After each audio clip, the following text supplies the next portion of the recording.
Salut Johan. Salut Yanné, comment ça se passe aujourd'hui? Ça va très bien et toi? On est là pour faire quoi? Je me rappelle plus trop. On est là pour faire un petit podcast, le podcast d'équité qui a un super nom.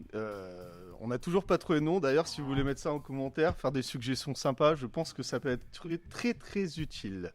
Ok, pour démarrer, je vous propose de faire un petit truc sympa, c'est de présenter, vous présenter qui vous êtes, qui nous sommes.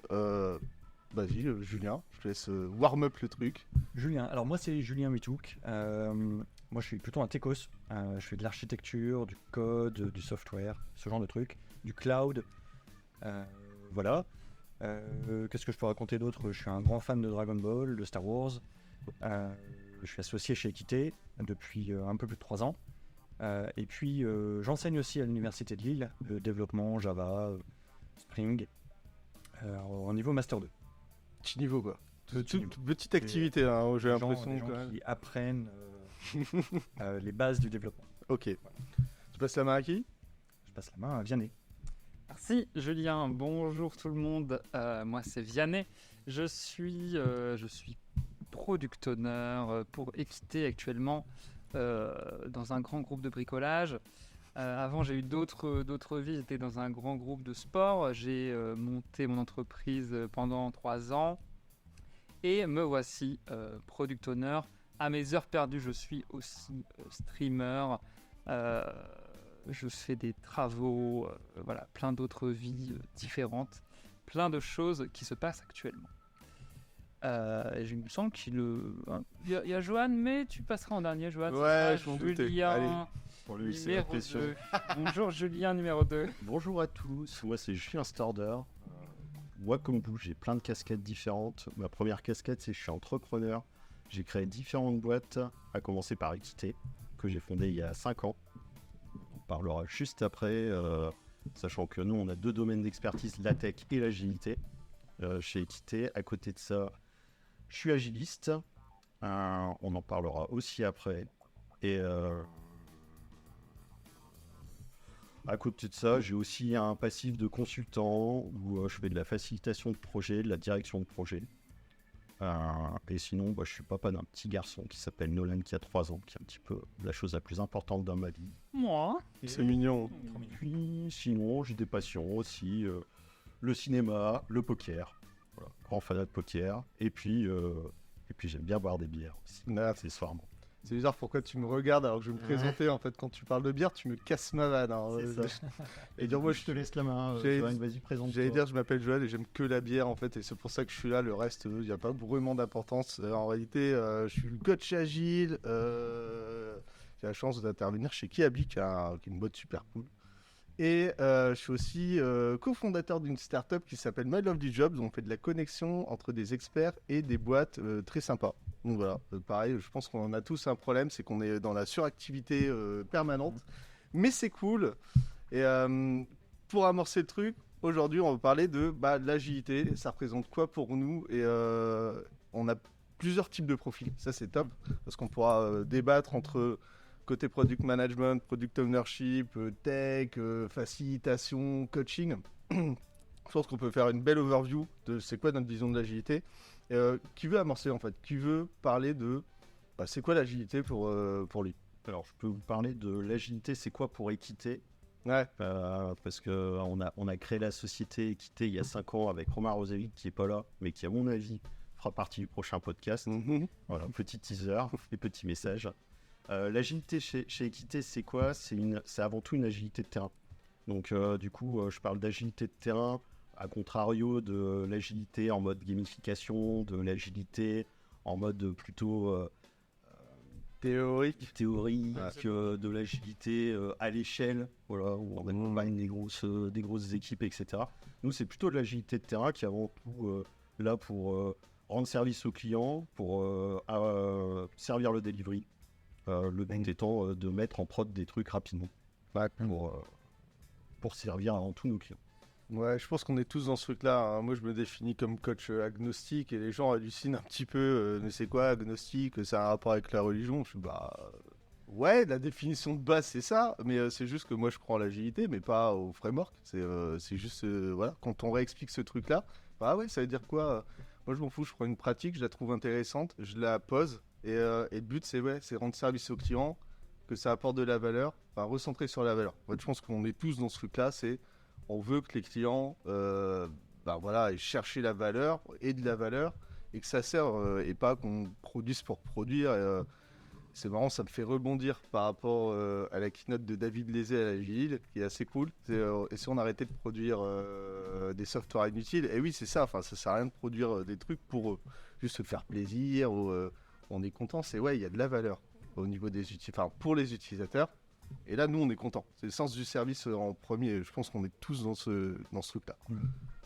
En fait, toi, dans ton métier de coach, tu cherches à trouver le bon outil, le bon morceau de framework qui semble intéressant pour aider les équipes. C'est plutôt ça ton approche? C'est plutôt ça l'idée, quitte à aller un peu dans la créativité, se dire ça n'existe pas, ou alors ce qui existe est pas dingue, et aller T'adaptes forquer, voilà, c'est ça, détourner, et dire ok, il y a un contexte, de toute façon je peux pas faire, je peux pas poser un cadre, tu sais, le one size fit all. Ouais, le Scrum, hop, voilà, on fait du Scrum. Non merci. Et c'est ok, on va réadapter, on va faire un petit coup de custo, on va vérifier si ça marche, on va les mesurer, si ça et titère. Ouais, c'est exactement ça. Et du coup, c'est complètement cohérent par rapport à ce qu'on explique nous en tant que coach. On fait des itérations, il faut faire des boucles et délivrer des trucs et toujours s'améliorer. Et voilà, on le fait aussi sur la manière et la manière de fonctionner et sur le mindset. Parce que c'est quoi toi? Tu travailles avec plusieurs PO, plusieurs équipes qui viennent te voir par rapport à des problématiques précises. J'arrive pas à... Ouais, alors moi j'interviens sur une douzaine, peut-être un peu plus de périmètres, donc équipe, un peu de projets, et on a mis en place il n'y a pas longtemps, en tout cas chez Kiab, un délire comme on fait au niveau des fonctionnalités, tu sais, la priorisation par la valeur. Ouais. On n'avait pas ce truc-là. Souvent c'est on va accompagner des gens, et très naturellement tu dis on va accompagner tout le monde. Ouais, sauf que quand tu as une grande structure, enfin une grande DSI ou un grand domaine, c'est complexe. Et on a été chercher justement comment est-ce que nous on pouvait prioriser par la valeur nos accompagnements. Donc, on a mis en place des critères, on a réfléchi. Et ce qui se fait qu'on sait là où on peut intervenir, où est-ce qu'on a des facilités, où est-ce qu'aussi ça peut être super important. Donc on a ce truc-là en tout cas pour aller accompagner au mieux. Et je pense que c'est déjà une première bonne amorce pour faire un réel accompagnement. Et après, moi, mon mindset, c'est les humains sont tous différents, donc les équipes sont des unités qui sont toutes différentes. Donc je dois m'adapter à eux. Et j'adapte leurs pratiques. En tout cas, je leur suggère d'adapter des pratiques. Des fois, il y a des choses qui sont très standards. Typiquement, un DI, ça marche quasiment pour tout le monde, à condition que ce soit bien cadré avec un objectif et tout. Voilà. Et tout ce qui va bien, ce qui n'est pas toujours le cas. Souvent, c'est une récitation et ça, c'est un peu horrible. Mais ouais, il y a ce truc-là, c'est... Ok, une équipe et déjà les gens sont différents dans une équipe et en plus les équipes sont différentes parce que c'est une somme de singularités qui existe et c'est singulier, donc je peux pas me dire tiens, Un standard. tu prends le cadre et ça marche. C'est rigolo parce que tu parles d'humain et pour moi l'agilité de plus en plus, je trouve que c'est surtout un moyen de ramener l'humain dans le développement de logiciels, qui est du software, qui est quelque chose d'assez robotique. Et en fait, ça te permet toujours de ramener de l'humain. Alors tu parles de valeur et bien sûr on doit délivrer de la valeur, mais c'est vraiment, qu'est-ce que nos petits humains ils ont besoin dans leur pays. Ok, leur principal problème c'est ça, on va les aider. Et du coup on délivre de la valeur. Mais il y a aussi tout un autre pendant, c'est savoir aussi bifurquer. Voilà, on est agile, on peut aller gauche-droite. Petite anecdote après là-dessus, pourquoi pas. Mais oui, mais nous, en tant qu'humains, on vous a demandé ça, on s'est peut-être trompé, et du coup, il faudrait qu'on bifurque parce que maintenant, c'est ça notre vrai problème. Et voilà, c'est comprendre nos utilisateurs qui sont humains, qui peuvent se tromper aussi, et bifurquer. Mais eux aussi, vu qu'on est beaucoup plus transparent maintenant, voilà, nous on a des démos toutes les 3 semaines de tout ce qu'on a fait, ils peuvent aussi comprendre que nous aussi, notre équipe, on n'est pas des robots, on est humains. Il y a eu des problèmes dans l'équipe, il y en a qui étaient malades, c'était pas prévu, on n'avait pas prévu ça au début du sprint alors qu'on s'était dit qu'on s'engageait dessus. Eux ils peuvent aussi comprendre que humainement on n'a pas pu tenir, même si tout le monde s'est arraché, les objectifs. Donc c'est vraiment ramener de l'humain. Alors il y a les buzzwords de flexibilité, de délivrer la valeur, machin, mais au final, de plus en plus, je le ressens comme ça dans l'humain, la transparence dans l'équipe. Voilà ce que c'est aussi. C'est intéressant ce que tu dis. Ça me fait penser aux valeurs de l'agilité en fait. Je les connais pas par cœur, alors vous allez peut-être pouvoir m'aider parce que vous êtes plutôt spécialiste. Mais il me semble qu'il y a une des valeurs qui parle de l'interaction entre les gens. Et il y a une autre valeur qui parle de répondre au changement plutôt que de suivre un plan. Ouais, c'est ça en fait, c'est les interactions et les individus plus que les process et les outils, qui est une des valeurs du manifeste agile en fait, tout simplement, donc la base quoi. Et la deuxième, là tu vas me faire chercher dans ma mémoire où il y a beaucoup trop de trucs, tu disais c'est l'adaptation à... Répondre au changement plutôt que suivre de suivre un plan. Plutôt que suivre d'un plan, c'est exactement ça. Et donc finalement, j'ai l'impression que c'est ce que tu as exprimé en fait finalement dans les... apprendre à faire communiquer les gens et puis que les gens soient capables de bien parler entre eux, de se comprendre et puis avoir cet aspect flexible, être capable de dire bah oui, on sait pas ce qui va se passer, forcément on aura des problèmes, des imprévus, et donc il faut être prêt à pouvoir répondre à ces changements. Surtout accepter le changement en fait. Ouais, l'accepter, ouais. C'est surtout ça en fait. Enfin, l'un des points qui est fondamental, c'est de se dire le but c'est pas peu importe en fait. Le but c'est pas d'atteindre un objectif et de dire ok on va vous décrire toutes les étapes. C'est pour ça qu'on met en place l'agilité aussi. Le but avant tout c'est plutôt de se dire ok comment c'est de dire on va être prêt déjà à accepter le changement, on va être prêt à ce qu'il y ait des imprévus. Ça peut être des absences, ça peut être un changement de plan, ça peut être un Covid, des conditions. Ouais, c'est ça. Toi, jamais entendu parler. Des conditions qui nous dépassent, qui arrivent et comment on s'adapte. Et voilà quoi. Mais avant tout, l'agilité, la façon dont on la voit, c'est avant tout quelque chose qui est plein de bon sens et qui est là pour ramener du pragmatisme sur la réalisation des produits. Je pense que c'est surtout ça et je pense qu'on est tous d'accord là-dessus. Ouais, se dire, on va faire de l'agile, ok, tu fais du Scrum. Non.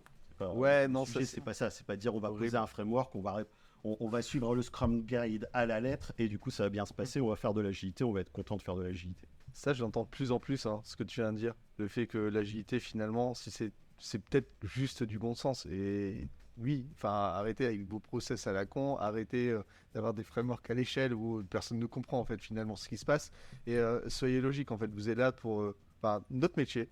Dans l'informatique au global, je pense qu'on est juste des métiers, on fait du service à des gens pour avoir une application qui marche bien, qui répond aux besoins, les applis, elles servent à ça.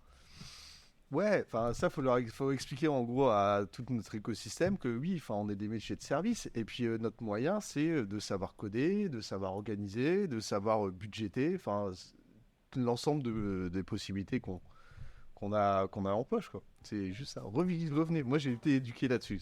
Oublie pas, tu dois rendre service à tes utilisateurs. Le reste, si c'est mal codé, c'est ton problème. Tu prendras ta petite serpillière, tu te démerdes plus tard. Mais là ils en ont besoin maintenant. Ouais, mais c'est pas propre. Et alors, en fait, ce sera ton problème plus tard. Si tu peux le faire proprement maintenant, ok, let's go.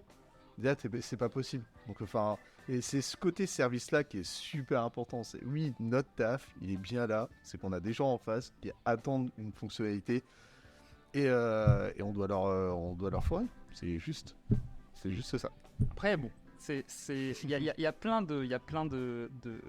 On a l'impression que tout va bien, c'est facile, mais faut aussi voir que s'adapter, c'est aussi dans les deux sens. Une anecdote dont je parlais tout à l'heure que je vais vous raconter, ça m'est arrivé, je m'en suis rendu compte hier, mais on m'a demandé une fonction, un truc assez important, et ils s'étaient tous mis d'accord pour ok, c'est bien celle-là qu'il faut.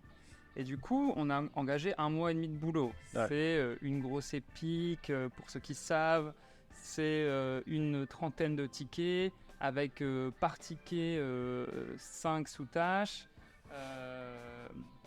Pour certains de ces tickets, 5 sous-tâches, 10 sous-tâches. Donc ça représente un gros volume. Il y avait des tickets qui étaient passés en Tres Amigos. Donc Tres Amigos, rapidement, Je prends un besoin, je vois mon tech lead et mon testeur, et on voit ensemble si, si c'est bien écrit, si c'est clair, etc. S'il ne manque pas des choses. Ensuite, une fois que c'est passé au Tres Amigos, on le passe avec toute l'équipe en refinement, on revoit, on dit voilà ce qu'il faut faire, est-ce que c'est clair pour tout le monde? Oui. Nous on fait un poker planning, donc chacun a des cartes et chacun estime en complexité la tâche par rapport à notre étalon. Et voilà, on avait fait tout ce process, des gros trucs bien velus en plus. Et finalement, il y a un mois, on nous a dit en fait non, on n'en veut plus. Donc ça représente une trentaine d'heures rien que pour moi de travail, et je compte même pas les réunions avec tous les devs et tout le... Voilà, en fait non, on n'en veut plus. Maintenant c'est plus ça, c'est numéro 1, maintenant tu fais passer le numéro 2 en numéro 1, et le numéro 1, tu le mets en bas de la pile parce que finalement c'est plus trop ça, quoi. Donc voilà, c'est... La pile, au sens... tu le gardes, mais...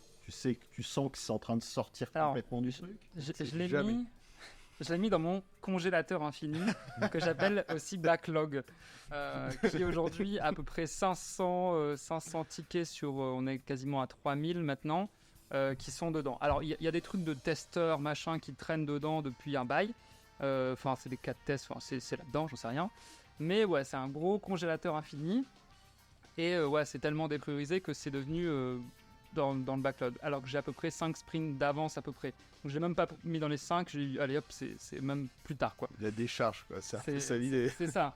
Donc bon, c'est savoir s'adapter aussi, être agile, savoir s'adapter au changement des besoins utilisateurs. Ça a aussi des coûts qu'il faut aussi se prendre, parce que voilà, on ravale sa fierté, on dit ok, 30 heures de boulot, j'étais quasiment prêt, j'étais chaud. Il faut tout à la poubelle, en tout cas au congélateur. C'est pas pour les 6 prochains mois en plus. Voilà, maintenant faut taper l'autre prio où t'es limite quasiment en retard déjà. Parce que mais j'ai bossé sur ça avant. Donc on m'a dit non mais qu'est-ce que vous avez fait? Et regarde, tu vois là il y en a 30. C'est des heures et des heures et des heures de boulot. Donc bon, faut savoir aussi s'adapter. C'est pas que tout rose, mais tout compte fait. Je préfère largement être là-dedans que dans des cahiers des charges d'une centaine de pages que j'ai déjà pu faire pour notre ami Decathlon à l'époque. Je préfère largement être là-dedans. Toute l'équipe a compris, ok, on passe là-dessus. On va pas nous dire, les gars, qu'est-ce que vous avez foutu depuis 1 mois et demi? Non, tout le monde comprend qu'on a bossé là-dessus. Tout le monde est en bonne intelligence. On passe à la suite, on est transparent. Et voilà, c'est ça qui est trop bien. Agilité. Ce que tu viens de raconter, j'ai 2 questions en fait pour toi sur le sujet. La première, c'est comment toi tu le vis en tant que PO de dire que tu as bossé sur des trucs. Parce que quand tu dis que tu as 500 tickets, ça veut dire qu'il y a 500 trucs. Bon voilà, on dit backlog, frigo, ok c'est cool, mais bon je suppose que comme tout le monde, des trucs chauds, t'en as toujours qui arrivent. Donc finalement, les trucs du frigo, tu les fais jamais. Donc finalement, tu finiras par les mettre à la poubelle. Comment tu vis toi au quotidien le fait de mettre des choses qui finalement finiront à la poubelle? Au début c'était dur, mais avec un peu plus d'expérience, maintenant je m'en fous. C'est ce que le business a décidé et il m'a expliqué le pourquoi du comment. Je comprends. Voilà, maintenant je passe à la suite et je suis pas là pour me dire ah non mais mon travail machin. Tout le monde sait qu'on a bossé là-dessus. Ils savent très bien qu'on nous demande autre chose. Voilà, c'est encore une fois, comme je disais, en bonne intelligence, donc je le vis bien. Moi, il n'y a pas de souci. Encore une fois, je suis là pour rendre service. Comme disait Johan tout à l'heure, faut que le produit il avance, que mon travail ait pris 50 heures, 10 heures, 1 heure. Moi, je jette du boulot en permanence parce que mes devs ils disent non, mais en fait, ça, il n'y en a pas besoin. Ok, bon, hop, ticket supprimé.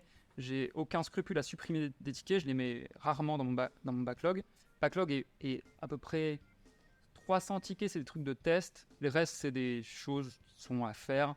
Dans 6 mois, je les supprime si ça bouge pas. Mais je me fais pas d'état d'âme. J'ai plein de boulot, plein d'autres trucs intéressants à faire. Il y a plein de boulot pour l'équipe. C'est pas un problème. Est-ce que le fait d'avoir travaillé sur ces sujets-là, même si tu les mets à la poubelle à un moment donné, Ça me permet de grandir, enfin, parce que je suppose que t'es pas tout seul à travailler sur tes tickets, t'embarques des gens de l'équipe, Ouais, tout à fait. ton tech lead, tu vas faire des interviews avec tes sponsors, avec différents stakeholders, peut-être avec aussi des utilisateurs. Est-ce que ça te permet de grandir quand même sur certains sujets et du coup d'être plus performant potentiellement sur les nouvelles choses ou même de mieux identifier en fait la valeur sur les nouvelles fonctionnalités que tu veux développer? Là, alors ça m'a permis de grandir d'un point de vue compréhension technique, parce que même si je suis pas un ancien dev, moi j'ai jamais fait de développement, j'aime bien avoir une vision globale de mon projet, savoir comment ça se passe en front, au milieu, en back, voilà. Donc j'ai compris, et c'est tout ce à quoi ça m'a servi, parce qu'on est assez industrialisé depuis un bail. On sait très bien que les tickets ils sont découpés de telle manière. On s'est déjà vu avec les devs plusieurs fois, ils ont beaucoup évolué. Donc pas de manière organisationnelle, parce que ça on sait comment ça se passe. On fait les tickets qui sont découpés en 4 parties, petits tips. C'est contexte. Donc pourquoi est-ce qu'on demande ça? Ensuite, problématique. Pourquoi est-ce que le contexte pose une problématique? Voilà, si la solution qui est proposée, il faut faire ça. Et toutes les to-do. Donc la solution découpée en plein de tâches. Donc ça, ils savent. On présente ça. Si c'est pas comme ça, généralement, je me fais retoquer. Hop, non, ça respecte pas la definition of ready. Ou voilà. Donc on a tous nos tickets. Ça, on a l'habitude. Mais c'est plus en termes techniques, on s'est dit on n'aurait peut-être pas dû faire ça, on n'aurait peut-être pas dû faire ça. Donc, en termes de valeur ajoutée, je considère que c'était pas une énorme valeur ajoutée, à part des ajustements techniques infimes. C'est vraiment de la pure perte de temps, pour le coup. Je discutais avec une autre PO où je lui ai expliqué, voilà, tu sais pas ce qu'ils m'ont fait. Faire dur, ça fait chier quand même. Bon, t'inquiète. Après, on avance. Il y a pas de souci. Mais on sentait que elle est plus junior et elle avait un peu plus de mal à se dire putain, si ça m'arrive, je les défonce. Calme-toi. Mais non, c'est voilà, ça. Après, ça glisse. Il y a pas de problème, quoi. On se comprend.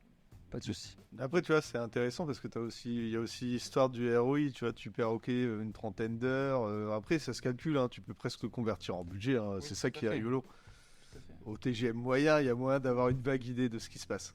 Mais et se dire, ok, mais si on se crash, si on fait une fonction qui n'est pas utilisée et qui nous coûte des centaines de milliers d'euros, t'es mieux à perdre 30 heures et puis dire c'est pas grave, de toute façon le métier l'utilise pas, n'a pas envie de l'utiliser. Ouais. Les bugs de prod.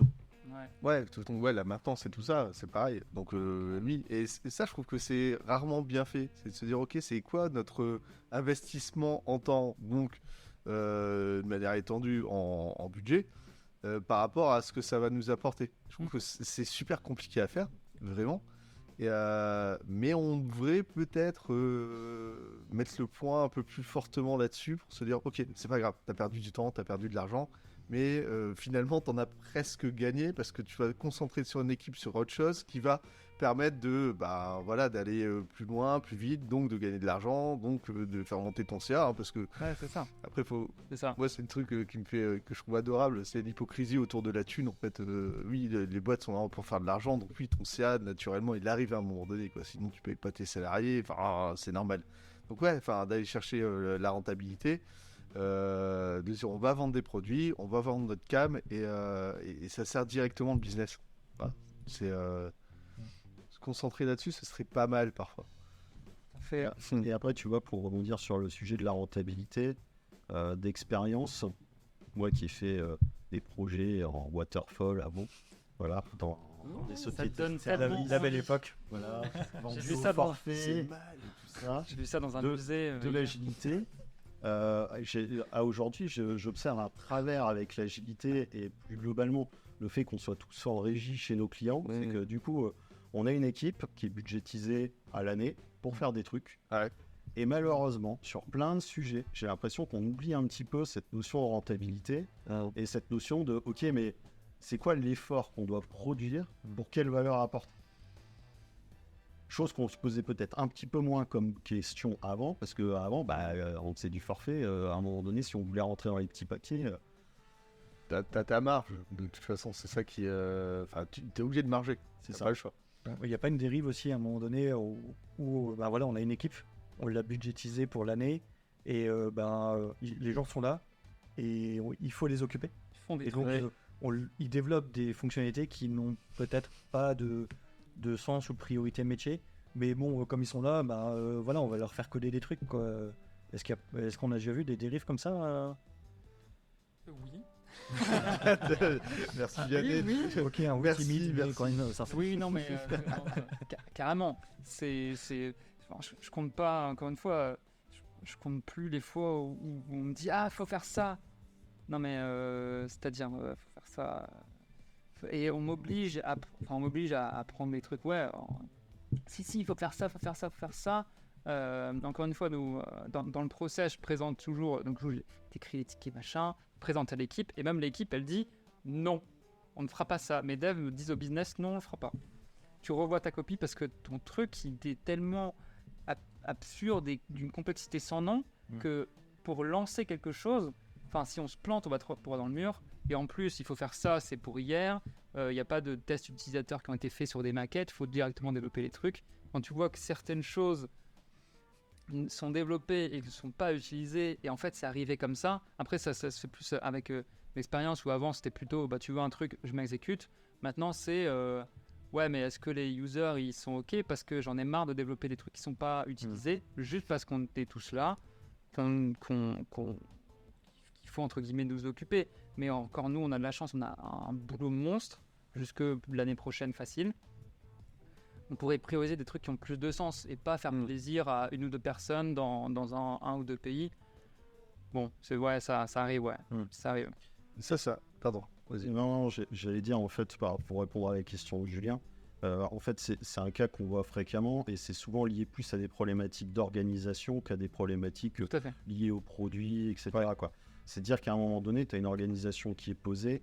Peut-être que tu vas avoir 10% de cette organisation qui bosse sur 90% de la valeur que va aller chercher l'entreprise. Oui, d'accord.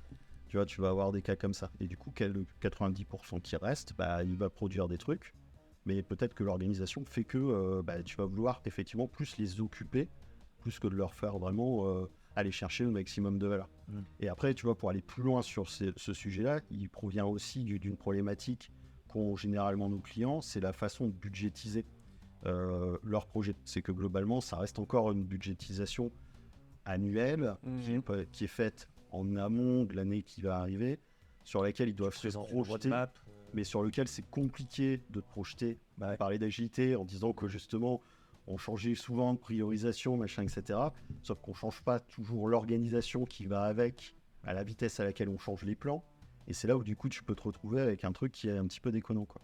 Et souvent où les copies sont ultra détaillées parce que c'est en jour homme machin à la 2 jours, déjà c'est du jour homme donc forcément c'est biaisé quoi et t'as un détail de fou et forcément quand t'es décideur si t'as ce truc là tu le valides, t'attends juste ce qui est de détail et que c'est bêtement une checklist. Ah ça y est, ça y est. Ah non ils ont pas fait hein. c'est pas qu'est-ce qui se passe.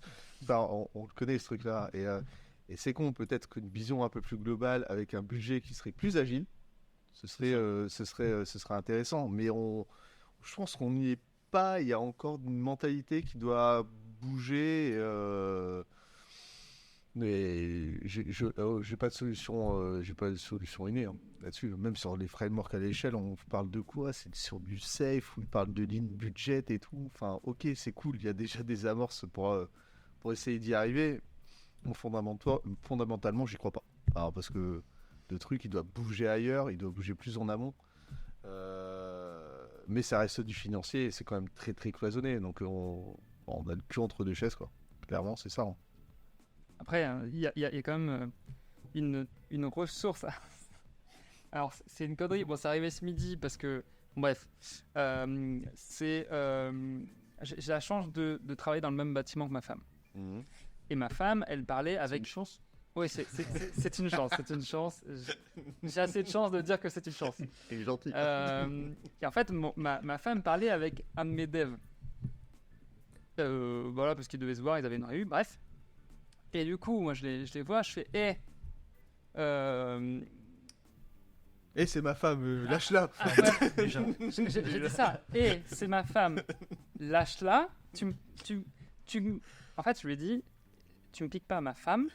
Mais après, c'est pas très grave parce qu'une femme, ça se remplace. Mais j'ai dit à ma femme, tu me piques pas mon dev parce qu'elle est PO aussi, ma femme. Tu me piques pas mon dev. Parce que, pour rebondir sur ce que tu disais, en fait, tu peux très bien avoir des budgets différents. Mais aujourd'hui, les devs sont tellement compliqués à trouver, je trouve, que c'est une ressource tellement critique que tu peux pas dire à ton équipe, bah, allez, c'est un budget de 100 000, puis de 500 000, puis de 200. Parce qu'en fait, tu dois trouver des devs et c'est hyper compliqué. En ce moment, c'est compliqué et je sais pas si vous avez vu le truc. Moi, j'ai eu quand même une certaine évolution. Moi, j'ai démarré ma carrière il y a un peu plus de 15 ans et moi, je suis un ancien tech, hein, donc forcément, j'ai vécu le truc en plein dedans. On était quand même très orienté sur l'exécutif en fait. On était là pour coder des trucs. Okay. Et tu te dis, tu reçois une spec, ouais, tu codes, tu mélanges une spec avec du café que tu consommes, tu testes quand tu as le budget pour tester. Sinon, si ça doit dropper, si tu dois pusher, tu pushes et puis basta. Et puis si ça marche, t'es content. Sinon, tu débugs pendant 6 mois quoi. Ouais. Et il y a eu une évolution quand même qui s'est passée sur le mode collaboratif. Tu vois, moi je suis content quand je t'entends dire mes devs ils sont capables de rechanger la copie du métier, dire ne serait-ce que de la faisabilité technique, mais ça paraît légitime. Mais sur le côté, non mais ta fonctionnalité là, il n'y a aucun sens, c'est complètement incohérent. Non, on va pas faire ça parce que ça va pas te servir, ça au contraire même te faire perdre du temps. Et ça c'est super intéressant, ça c'est de la collaboration. Collaboration avec des techs, avec des métiers, et ça c'est, enfin moi c'est ma cible. Et c'est une des valeurs aussi du cœur de l'agilité, c'est collaborer en fait, on doit collaborer, c'est super important. Mais, c'est là où le mais est super nécessaire, c'est je sais pas si vous avez cette sensation-là, mais qu'il y a quand même une petite partie de population chez les techs qui sont là pour juste coder. Ils ont oublié que c'était leur moyen de faire avancer les choses et de répondre à des problématiques, mais c'est ah non mais moi je suis là pour coder, pour avoir vu et accompagner des équipes de support. Non mais ok, tu codes, c'est super, hein, mais tu codes pour qui? Des utilisateurs, des métiers. Et tu peux m'expliquer ce qu'elle fait ton application? Je sais pas trop. Et là je suis tu sais, moi je suis en bac. C'est dommage, c'est dommage, ne fais pas ça, ne dis pas ça. Et ouais, il y a peut-être un petit souci à ce niveau. Alors je dis pas que c'est une majorité, mais il y a ce truc-là, on rétrograde un petit peu. Ouais, ça serait intéressant de creuser cet aspect-là, parce que moi aussi de mon côté sur l'aspect tech, je peux te dire que coder, c'est un kiff incroyable. T'as l'occasion de créer quelque chose. Ouais. Plus ou moins à partir de zéro, parce que aujourd'hui quand on développe, on utilise des frameworks qui font une grande partie du travail pour nous, à tel point que beaucoup de développeurs ne savent pas comment fonctionne leur framework ou ne sait même pas comment fonctionne un ordinateur en fait. Ouais. Comment un CPU va chercher des infos dans la RAM, ils ne savent pas en fait, en grande partie. Et donc c'est plaisant de développer en fait. Tu prends des fonctionnalités, tu discutes pour comprendre ce qu'il faut faire, tu codes et tu produis un écran, un bout d'API, des communications avec d'autres trucs, tu vas consommer de la base de données, et même si c'est un taf qui est très abstrait finalement, parce qu'on manipule des entités vraiment abstraites finalement. Ouais, c'est ça, de l'abstraction. C'est des électrons qui se baladent dans des circuits imprimés. Donc on en est là, quoi. Voilà, on n'est pas en train de fabriquer du pain ou de scier une planche de bois. Il y a quand même finalement quelque chose de concret, quoi. Les données qu'on manipule, on les voit, elles se matérialisent à l'écran. Quand on clique, il y a des actions qui se passent et voilà. Et ça, c'est vraiment kiffant en fait. En tant que développeur, quand tu vois les choses s'agencer, quand tu cliques sur le bouton, que tu vois que derrière ça a l'effet que tu voulais, que tu as réussi à câbler tous les bons chemins et puis à penser à tous les tests qu'il fallait mettre en place, il y a un vrai sentiment d'accomplissement quand tu as réussi à développer le truc. Et je pense aussi, c'est ça aussi que cherchent les techos. C'est dire, bah voilà, la feature, là, je l'ai développée jusqu'au bout, elle marche, et On est content, quoi. t'es content d'avoir réussi à amener le truc au bout. Mais t'es content parce que t'as compris à quoi ça allait servir derrière, quoi. Alors forcément, à un moment donné, t'es obligé de comprendre ce que tu dois développer. Après, dans quelle mesure ce que tu développes, ça s'inscrit dans un produit ou dans un écosystème de produits ou même dans l'entreprise, il faut le bon niveau de vision. Si tu te positionnes juste en tant qu'exécutant, je prends ma spec ou ma user story et donc je fais mon truc dans mon bac, si tu t'intéresses pas plus que ça, tu peux effectivement avoir juste une vision très code. Mais si tu veux aller sur des visions un peu plus haut niveau, pour un petit peu monter dans les couches et puis aller voir ce qui se passe dans les autres produits qui vont venir toi te consommer, ou il faut prendre un petit peu de recul. Et ça, c'est ce que font les tech leads, c'est ce que font les archis. Eux, ils sont obligés d'essayer d'aller voir cette vision un peu globale, quoi, et voir comment les applications vont s'agencer, comment les utilisateurs vont utiliser une première application pour faire un premier geste. La donnée, elle va se balader, se retrouver dans une autre application, et donc il y aura un deuxième geste métier qui va être fait dans une autre appli. Ça, c'est une vision un peu globale. Et donc, à la fois, je suis pas spécialement surpris qu'il y ait des développeurs qui restent en mode je suis là pour coder parce que j'aime bien ça, et donc j'ai pas forcément besoin de me soucier de tout l'écosystème. Mais ce qui est sûr, c'est que ça peut pas être l'intégralité d'une équipe qui fonctionne comme ça. Ouais. Tu as besoin absolument de gens qui ont une vision un peu plus globale pour voir comment les choses interagissent entre elles. Tu sais, c'est le côté transverse, mais ça marche quasiment pour tous les métiers, en tout cas sur nos environnements IT. Parce que, en gros, que tu sois sur une posture de PO, tu es obligé de comprendre le côté transverse parce qu'il y a des interactions. Product management, c'est aussi. Après, j'irai pas dans la définition du product management parce qu'il y a personne qui sait le lire. Donc, c'est pas grave, ok, démerdez-vous. Mais voilà, l'idée du product management, il y a aussi transversalité. Les techs, c'est pareil. Je l'ai souvent dit, comme j'ai fait 4 ans de management de carrière, c'est alors, si tu veux passer à un niveau, discute avec tes petits copains autour de toi, puis comprends ce qui se passe dans ton écosystème technique. Et puis prends encore un petit peu de hauteur. Et peut-être quand tu seras grand, tu seras architecte. Enfin, voilà, parce que tu auras une vraie overview du truc. Et chez les agilistes, c'est pareil. Enfin, moi, mon taf de coach, je suis super content parce que je vois plein de trucs et je crée des liens entre les gens. Alors tiens, t'as discuté avec lui là? Ah ouais, non, je savais pas qu'il existait. Ah bah c'est con, allez, tiens. Et ça, c'est mon taf de coach qui est complètement décorrélé de l'aspect résultat opérationnel, parce qu'on me demande pas que les applis marchent, mais que les gens en fait communiquent. Donc ça, c'est cool. Et c'est pareil pour tous les rôles transverses, et ça, il faut avoir un minimum d'expérience, sinon ça fonctionne pas. Alors je suis d'accord, pour avoir cette vue 360, moi je reste convaincu que tout développeur a besoin de comprendre ce qu'il fait et avoir un minimum de sens. Tu en parlais d'humain tout à l'heure. Je pense que le sens dans ce qu'on fait, et encore plus dans le monde dans lequel on vit aujourd'hui, c'est primordial. T'as pas besoin d'avoir, quand tu es développeur, le chiffre d'affaires à l'euro près de ce que ça peut rapporter, les impacts que ça va avoir en production, etc. Mais savoir globalement où tu te situes, pourquoi ton API elle fait quelque chose, pourquoi la fonctionnalité que tu vas développer elle va servir à quelque chose, c'est primordial. Par rapport à ce que Vianney disait tout à l'heure, de dire je suis développeur, je suis en capacité de dire bah non, on va pas faire cette fonctionnalité là, parce qu'en fait l'effort il est énorme. Pour être en capacité de dire ça, tu es obligé d'avoir ce sens là, sinon c'est pas possible. Et après, là je peux te mettre ma casquette facilitateur de projet. Quand tu bosses sur des chantiers transverses où il y a des gros refactos, des grosses refontes, où tu peux faire du coup un certain nombre de fonctionnalités à un instant T, mais ça va te permettre d'essuyer une dette technique de dingue pour un certain temps, etc., de reposer des bases, c'est pareil, ça aussi.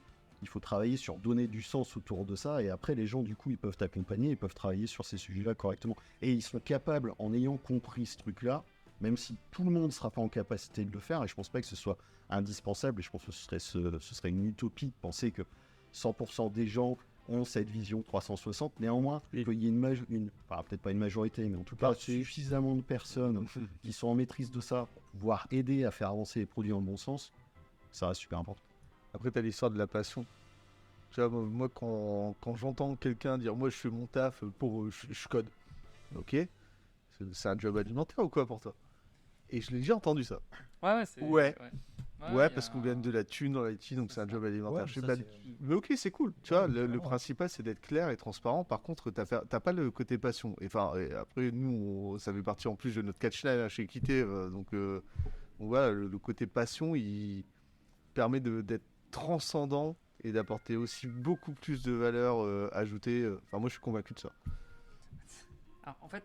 J'ai tué là. Hein. Non, en fait, tu m'as pas tué parce que j'ai deux exemples, un passionné et un qui était dans son truc. Il y en avait un qui était passionné par le... Enfin, qui est passionné. Non. Commence par l'autre. Il y en avait un qui disait que c'était un job alimentaire. Ouais. Et par contre, quand on lui demandait de faire quelque chose, il comprenait la globalité du Ouais. truc. Ok, je fais ça parce que mon utilisateur il a besoin de ça. Mhm. Ok, mais lui, pour lui, c'était un job alimentaire. Il s'en foutait, D'accord. mais il comprenait. Il y en avait un autre qui était passionné par ce qu'il faisait. Ouais. Il était bon, et lui, il faisait du bac, mais il se foutait des boutons qu'il y avait sur le front. Il disait non mais je récupère ça comment déjà, sur quel écran, alors que nous, il y en a 3 quoi, tu vois. Vraiment, c'est pas non plus ultra compliqué. Après, il y a des layers partout, mais lui, ce qui le passionnait, c'est qu'on lui donne quelque chose à faire et qu'il l'exécute le plus vite possible. Ah, une Bien. espèce de défi en fait. Bien ou pas bien? Non mais bien, D'accord. très bien. Après, c'était pas non plus overkill parce qu'il en discutait, mais lui, il prenait un truc en entrée que je lui le truc que j'ai demandé là, c'était non mais on va pas faire ça. C'est pas lui qui disait ça. Hein. Lui Ouais. c'était ok. Comment est-ce que je vais le faire? Est-ce que je mets ça là? Comment est-ce que je peux le faire le plus vite possible? Il disait j'ai fait un tir de perf à 10 000 hits par seconde. Le truc il a pas bougé. Ouais, la je peux perform- monter à ouais. 50 000 quoi. C'est Et ouais, lui, c'est c'était ça quoi. côté performance, je suis un Trop truc. Ouais. Passionné mais il comprenait rien quoi. Bien sûr, dans ce qu'on dit, il y a deux choses. La première, c'est il y a l'histoire des bâtisseurs de cathédrales. Vous connaissez l'histoire des Oui. bâtisseurs de cathédrales? Là, s'il te plaît. Ouais. Ah, je peux la rappeler. Tout à fait. Bon, du coup, c'est l'histoire d'un mec au Moyen-Âge où il bâtit des cathédrales, d'accord? Enfin, il rencontre des bâtisseurs de cathédrales, il arrive et du coup, il voit des mecs qui sont en train de casser des pierres. Il en voit 3. Il va voir le premier, il lui dit qu'est-ce que tu fais? Le premier, il lui dit moi je casse des cailloux. Il va voir le deuxième, il lui dit moi je taille des pierres. Il va voir le troisième lui dit moi je construis des cathédrales. Qu'est-ce que ça nous dit cette histoire? C'est un petit peu ce qu'on disait depuis tout à l'heure. En fait, c'est la prise de hauteur qu'on prend là, par rapport à ce qu'on est en train de se raconter. Et du coup, je rebondis sur le deuxième point par rapport à ce que tu disais juste avant. C'est que finalement, est-ce que c'est pas juste une question de point de vue? Et finalement, est-ce que, je vais rebondir sur le côté humain de tout à l'heure, de dire que finalement, en fait, on est tous animés par quelque chose qui dépend que de nous, en fait. Ouais. Donc, tu vas avoir des techs qui sont animés par j'ai un défi, je veux y aller. Il y en a d'autres, c'est voilà, j'ai envie de comprendre ce que je fais et pourquoi je le fais et ça a du sens pour qui. Je veux aider les gens. Tac, voilà. Tout simplement. Il y en a peut-être, c'est de découvrir des nouvelles choses aussi, parce que bon, on est encore aussi dans des boulots où on a la chance aussi d'avoir toujours des nouvelles technos, des nouvelles manières de faire, des nouveaux frameworks Agile aussi à expérimenter. Et c'est toujours intéressant. Et du coup, on apprend constamment et ça, c'est cool, quoi. Bon, du coup, j'ai perdu ma finalité, mais... Mais du coup, c'était quoi la conclusion? Ah, tu sais quoi, pendant que tu cherches la conclusion, je vois que les verres commencent à se vider. Ouais, ça, c'est- En plus, c'est du coca, donc je vais chercher du coca. Et Juste pas- je te laisse trouver ta conclusion. Ou alors, galérer, quoi. Merci. je suis comme ça. Je travaille de la dire, t'inquiète pas. Je suis un cannabis. Non, du coup, pour conclure sur le sujet, l'idée c'était juste de dire que chacun est animé par quelque chose qui lui est propre et que, en fait, c'est le regroupement de tous ces humains au sein d'un projet qui fait que, globalement, on peut être en capacité de construire un produit correctement. En fait, finalement, est-ce il faut pas une équipe un peu mixte finalement avec du développeur ou de la développeuse passionnée et qui fait la partie tech à fond de balle parce que c'est le domaine d'expertise et il ou elle veut y aller à fond. Et à côté de ça, le ou la dev qui cherche à prendre un petit peu de recul et d'avoir une vision un peu plus haute pour développer les bonnes fonctionnalités, celles qui vont servir. Bon, je pense qu'on n'attend pas de tous les développeurs ou développeuses qu'ils soient tous capables de dire cette feature-là, elle va être utile. Le PO, il est là Il est aussi là pour ça. pour faire ça. Mais effectivement, à un moment donné, les devs peuvent peut-être dire ouais, attends, là, ta fonctionnalité, elle va être très coûteuse à développer. Est-ce que ça vaut vraiment le coup de se taper plusieurs semaines de refacto de code parce que là, c'est vraiment un truc compliqué. Est-ce qu'on peut en parler au métier? Enfin, il y a peut-être ce côté-là. Et est-ce qu'on attend ça de tous les devs? Non, moi je pense que c'est pour ça qu'on a aussi des rôles dans l'équipe, tu vois. Tu vois, parce qu'en fait, ça me fait vachement penser aussi à une autre notion qu'on n'a pas encore évoquée, qui est la qualité. Je pense qu'il y a des gens qui vont être très portés sur la qualité de code, et moi je pourrais parler pendant longtemps aussi de le fameux travers de la surqualité et des impacts que ça peut avoir. Mais à l'inverse, je pourrais aussi vous parler de dette technique, parce que ça aussi c'est important. Ce qui est bien en ayant justement des profils différents au sein de l'équipe, c'est que du coup on a un peu des deux mondes, et du coup ça permet de créer un certain équilibre dans tout ça, quoi. Histoire de pouvoir mettre en production des choses régulièrement, sans devoir attendre d'avoir fait le truc jusqu'à ce qu'il soit parfait. Sans partir non plus dans tous les sens, parce que il y a un mec qui va débarquer, qui va dire: hier j'ai regardé un truc sur le net où il parlait d'une nouvelle techno trop cool, ce serait sympa de pouvoir la tester. Ça, c'est le Qu'est-ce que vous en YouTube pensez? Driven Development. Tu vois une vidéo sur YouTube et tu te dis ah, c'est génial, je vais faire ça demain au taf. Je connaissais pas ce terme-là, incroyable. Il y en a plein. Il y a dans le monde du dev, il y a quelques années, on faisait peut-être du Stack Overflow Driven Development. J'ai un problème, j'exprime mon problème, ou bien je prends mon bout de code qui marche pas, je le claque dans un moteur de recherche, et le premier lien, la première réponse, c'est Stack Overflow. D'ailleurs, il était down pendant quelques heures. Tous les devs c'était en un PLS. enfer. Et donc je scroll jusqu'à trouver la réponse avec la coche verte. Si je trouve pas, je fais back, et puis je vais sur le deuxième lien du moteur de recherche. Et quand j'arrive sur la coche verte, je lis même pas le truc, en fait, je vois qu'il y a un bout de code, je le copie, je le colle dans mon code. Et ça, c'est le Stack Overflow Driven Development. Petit à petit, ça va être remplacé par le ChatGPT Driven Development. C'est la même chose, en fait. Je prends un truc, je le colle dans le GPT, et ça me donne une réponse, je le colle dans mon code. Copilot, GitHub Copilot, ça fait, c'est directement le truc dans ton IDE, c'est encore un niveau au-dessus. Et donc après, donc ça c'est plus pour les pratiques de développement. Et après, tu as sur les choix techniques par rapport à un besoin, on pourrait imaginer un truc du style le hype driven development. Cette techno-là, elle est hype en ce moment, donc il la faut sur mon projet.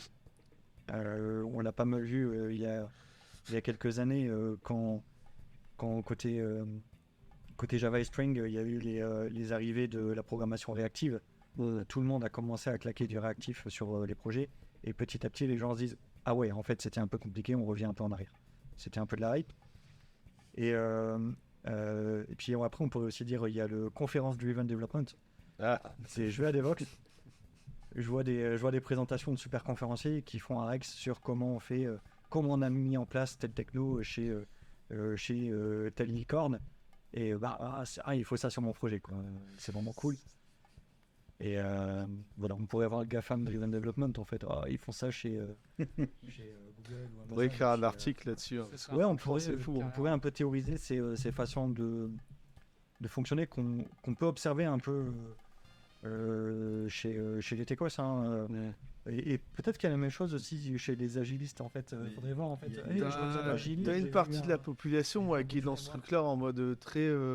Après, tu sais, moi je sors d'un univers open source, des gourous, en fait, on connaît tous, des Richard Stallman, même Lee Serval et tout, qui sont pour moi quand même des gourous.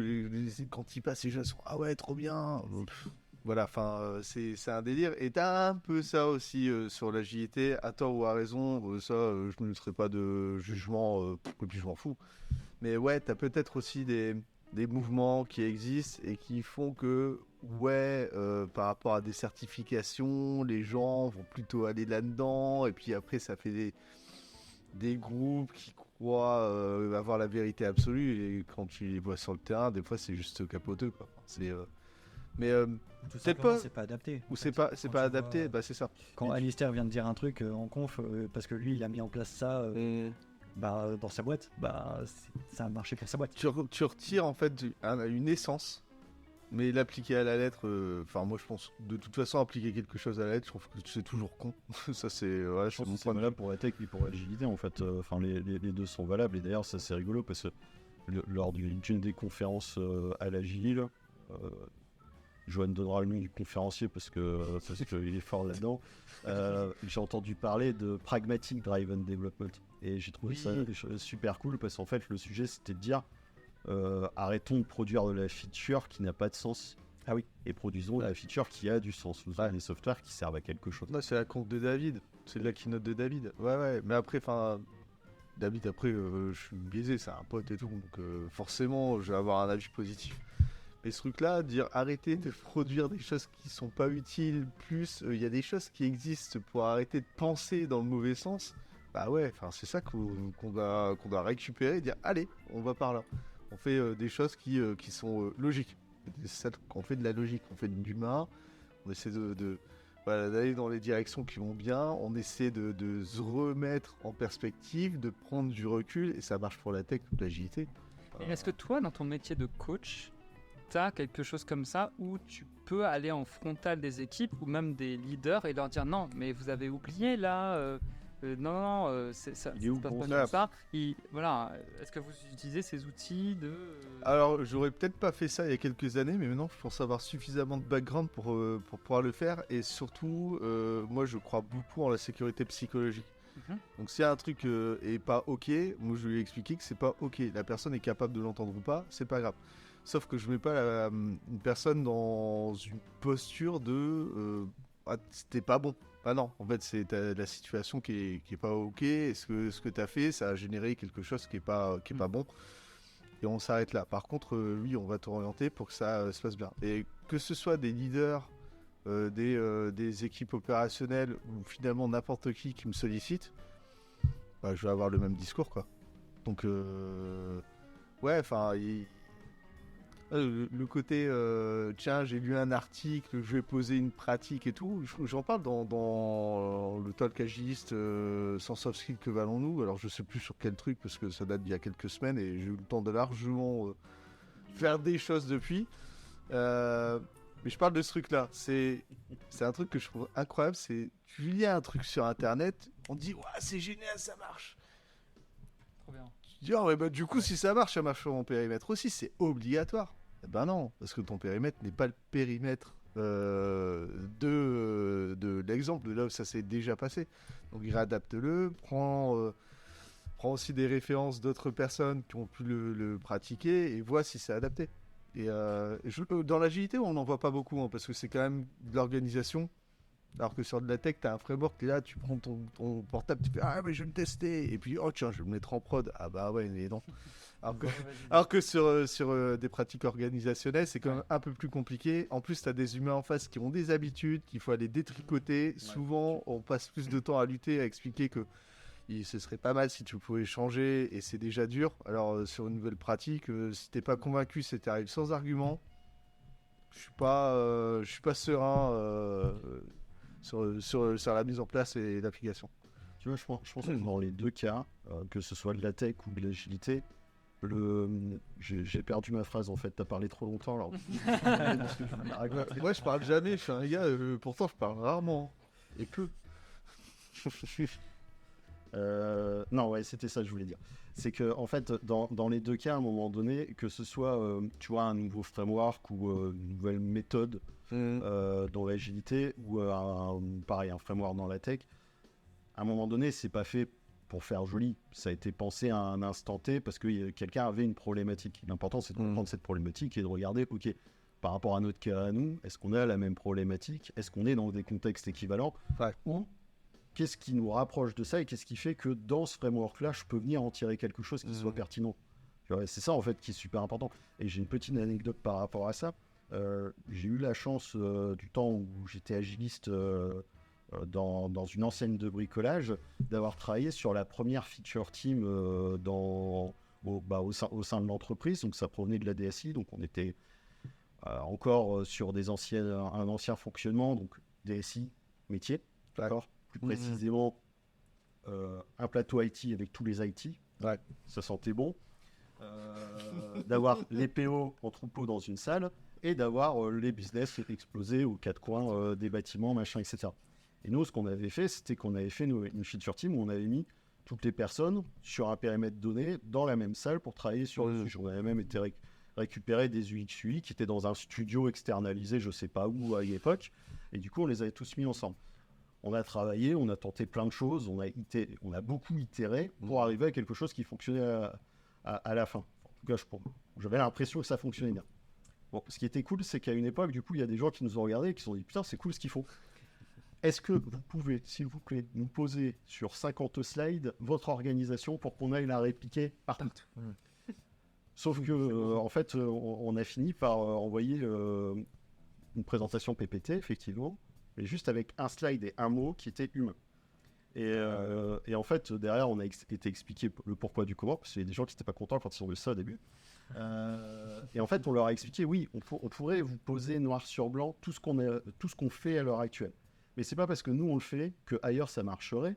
Parce qu'en fait, ça marche parce qu'il y a notre contexte, parce que nous aussi, on a itéré, on a réfléchi à c'était quoi notre problématique à un instant T, qu'est-ce qu'on peut mettre en place. On a testé des choses, on a été chercher les mecs du métier, on s'est dit, tiens, on va les mettre à tous nos daily meetings.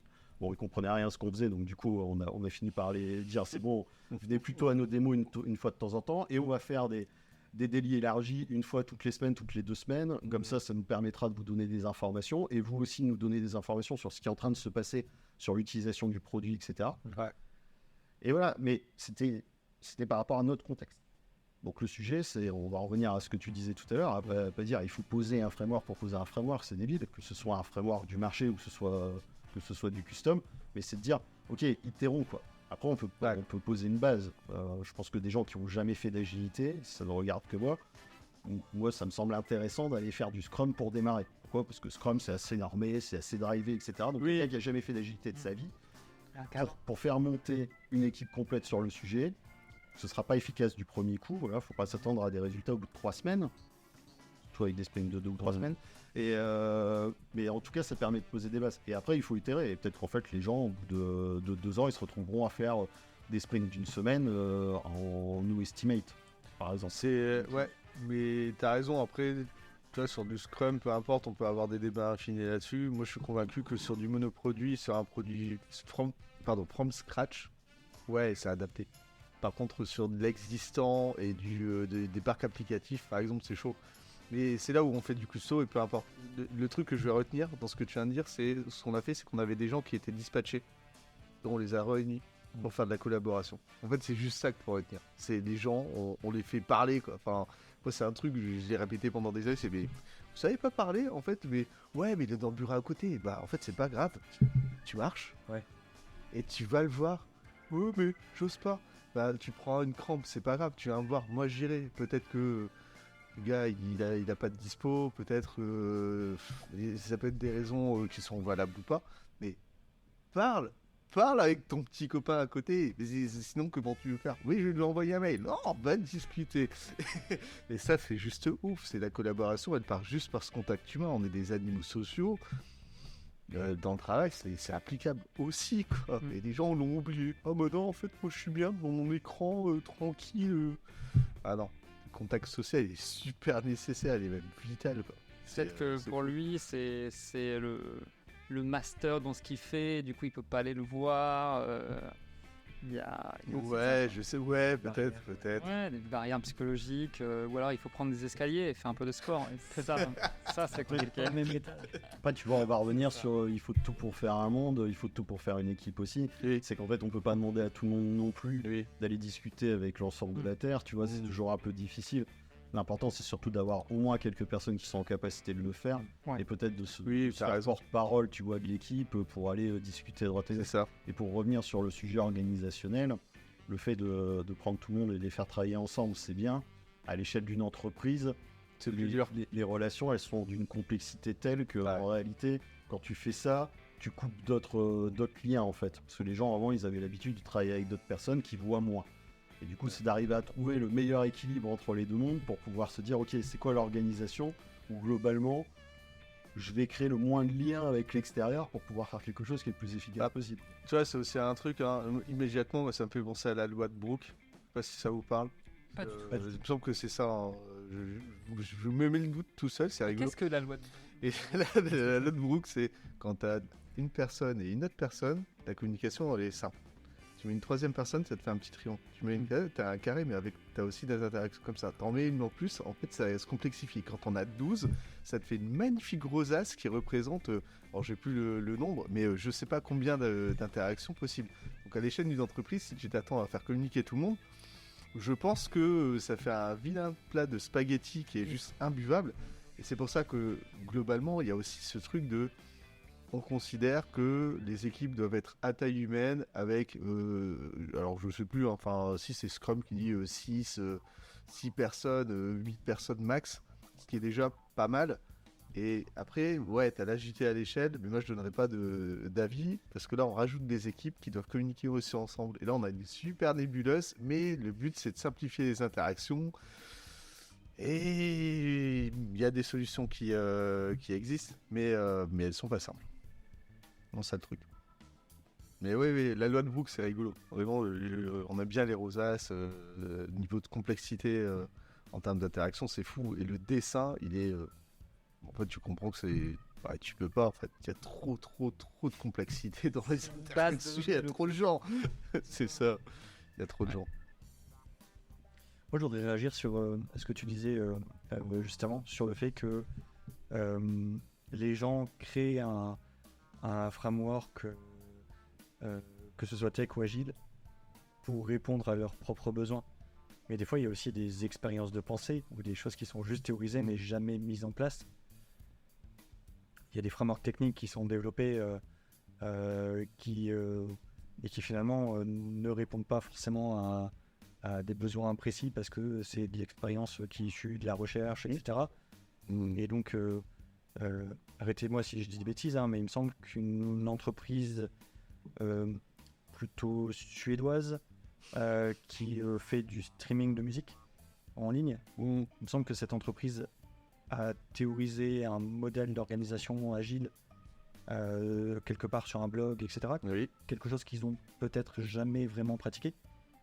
Et que finalement tout le monde s'est mis à dire « Ah, c'est génial, on va le faire ». Et avec plus ou moins de succès. Mais c'est parti de quelque chose que eux n'avaient pas fait, hein. Je dis des bêtises ou...